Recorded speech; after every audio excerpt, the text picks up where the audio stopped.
என் நெருக்கத்திலே என் துணையானீரே, என் ஒடுக்கத்தையே நீர் மாற்றினீரே. என் நெருக்கத்திலே என் துணையானீரே, என் ஒடுக்கத்தையே. குமாரன் பரிசுத்த ஆவியின் திரியேக ஆசீர்வாதம் நம் அனைவரையும் ஆசீர்வதித்து காப்பதாக. ஆமென். கிறிஸ்து இயேசுவுக்குள் பிரியமான அன்பு இறை மக்களே, இந்த காலை நேர சிந்தனைக்காக உபாகமம் 26ஆம் அதிகாரம் 23வது வசனம். வேவுக்காரரான அந்த வாலிபர் போய் ராகாப்பையும் அவன் தகப்பனையும் தாயையும் வெளியே கூட்டி வந்து குடும்பத்தார் அனைவத்தையும் அழைத்து வந்து பாளையத்தில் இருக்கச் செய்தான். பாதுகாப்பு. இன்றைக்கு கடவுள் பார்வையிலே அனைவரும் சமம். பாவியையும் நீதிமானையும் உக்கிரானக்காரனையும் ஊழியக்காரனையும் ஒன்றாக இணைக்கின்ற ஆண்டவர், ஒன்றாக ஒரே தராசிலே வைத்து பார்க்கின்ற ஆண்டவர் தான் நம்முடைய இஸ்ரவேலின் கடவுளாகிய ஆண்டவர் இயேசு, ஆண்டவராகிய கடவுள்.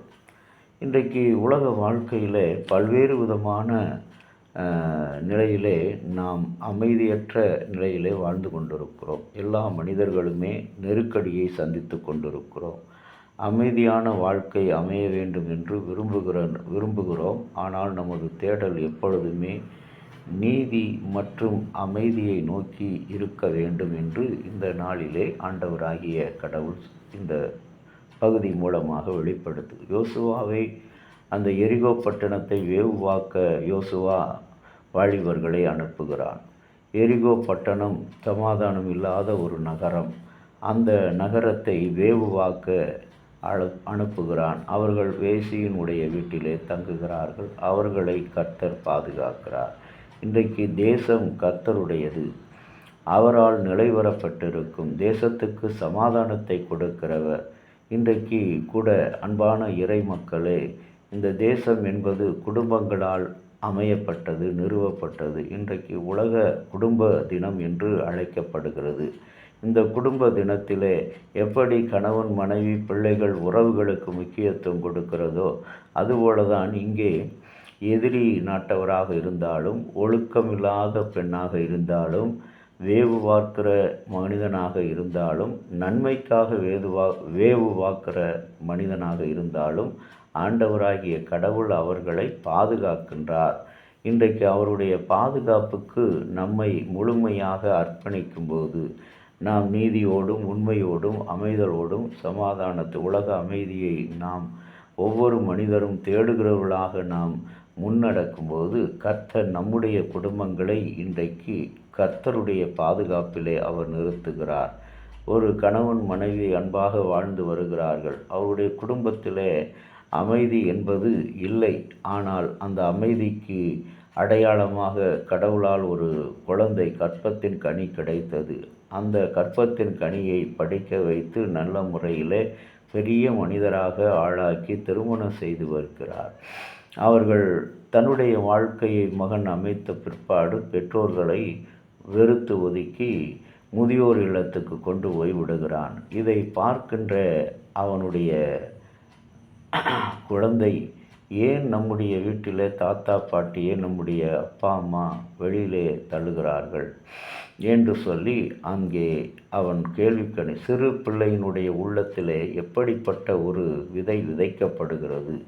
இன்றைக்கு இப்படி விதைகளை விதைக்கும்போது எப்படி நமது குடும்பங்களிலே அமைதியை நாம் காண முடியும், நீதியை செய்ய முடியும், ஒன்றாக இணைந்திருக்க வேண்டும். ஒருவேளை யோசுவா அந்த ராகாப்பு வேசி, ஒருவேளை அந்த தேசத்துக்கு விரோதமானவர்கள் அநேகரை கெடுத்த ஒரு பெண்மணியாக இருந்தாலும் கூட அவர்களிடத்தில் அடைக்கலம் புகுந்து அவளுக்கு இருந்த அந்த குணம் இன்றைக்கு நீதிமான் என்று சொல்லக்கூடிய மனிதர்களிடத்தில் இருக்கிற நற்குணங்களை காட்டிலும் துன்மார்க்கர் என்று சொல்கின்ற மனிதர்களிடத்தில்தான் அங்கே அதிகமான நல்ல குணங்களை, நீதியை, அமைதியை, சமாதானத்தை பார்க்க முடியும். அப்படிப்பட்ட எண்ணமுடையவராக அந்த ராகாப் அந்த மனிதர்களை, வாலிபர்களை பாதுகாத்தார்.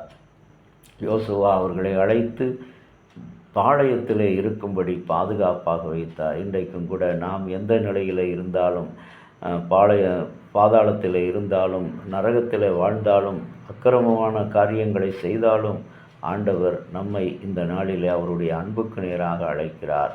அவருடைய இரக்கத்துக்கு நேராக நம்மை அங்கே ஆண்டவர் அழைக்கிறார். அன்புக்குரிய இறை மக்களே, இன்றைக்கு இந்த நீதியை செய்கிறவர்களாக நீங்களும் நானும் அழைக்கப்படுகிறோம். இந்த உலக குடும்ப தினத்தில் குடும்பங்கள் ஒன்றாய் இணைய வேண்டும், அன்போடு வாழ வேண்டும், நீதியோடு வாழ வேண்டும்.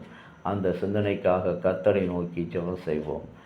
உலகத்தின் ஆண்டவரே, வரலாற்றின் துவக்கமாக இருக்கிற ஆண்டவராகிய கடவுளே, உம்மால் இணைக்கப்பட்ட ஆதாம் ஏவாளின் குடும்பம் முதல் இன்றைக்கு இருக்கிற ஆண்டவரே, உலகத்தின் பார்வையில் கெட்டவர்களாக சித்தரிக்கப்படுகிற பார்க்கப்படுகிற குடும்பங்கள் வரைக்கும் இன்றைக்கு உம்மால் பாதுகாக்கப்படுகிறது.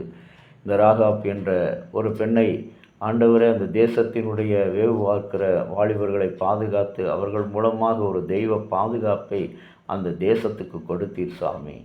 கர்த்தாவே, நாங்களும் அப்படிப்பட்ட ஒரு குணநலத்தில், விசுவாசத்தில் அனைவரையும் பாதுகாக்கிற மக்களாக, அவர்கள் யாராக இருந்தாலும், உயர்ந்த இனம், தாழ்ந்த இனம், பணம் படைத்தவர், பணம் இல்லாதவர், கூலி வேலை செய்கிறவர், அரசு வேலை செய்கிறவர் என்று வித்தியாசம் இல்லாமல் எல்லா குடும்பத்தை நினைத்து பார்க்க, ஒன்றாய் இணைக்க எங்களுக்கு அருள் கொடுத்த ஆசீர்வதியும்.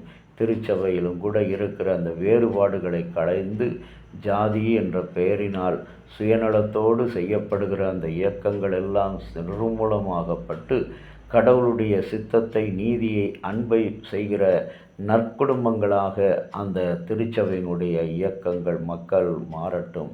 அன்புள்ள இயேசுவின் கரத்தில் ஒப்புக் கொடுக்கிறோம். ஜீவனுள்ள நல்ல பிதாவே, ஆமேன். தந்தையாகிய கடவுளின் அன்பும், மைந்தராகிய இயேசுவுடைய அருளும், பரிசுத்த ஆவியினுடைய நல்ல உறவும் பாதுகாப்பும் உங்கள் அனைவரோடு கூட இருப்பதாக. ஆமேன்.